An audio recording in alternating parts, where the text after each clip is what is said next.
Hei Jeesus, minä täällä taas. Oletko kaivannut?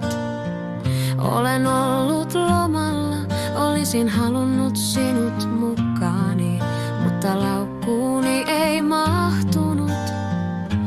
Ethän loukkaantunut, mahdatkohan minua edes muistaa? Siitä on aikaa, kun juttelimme. Olin pettynyt, kun et vastannut pyyntööni. Huomasitko edes, kun sinua hapuilin?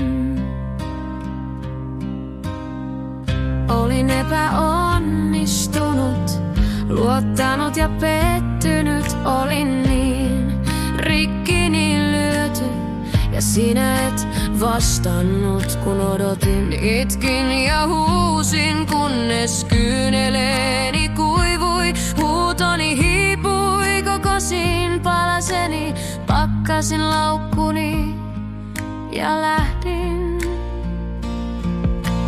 Lähdin mieli avoinna, takki auki, täältä tullaan elämään. Mikään ei kaada minua, ei satuta enää.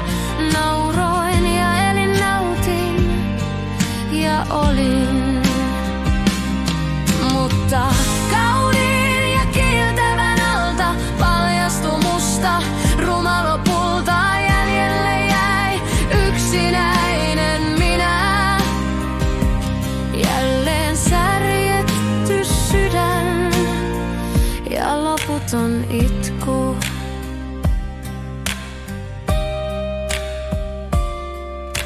Jeesus, olen palannut, laukku täynnä sirpaleita. Hiljaa arkana kysyn, hyväksytkö hauraat palaseni? Rakastatko minut ehjäksi? Saatko palasista enää mitään kasaan?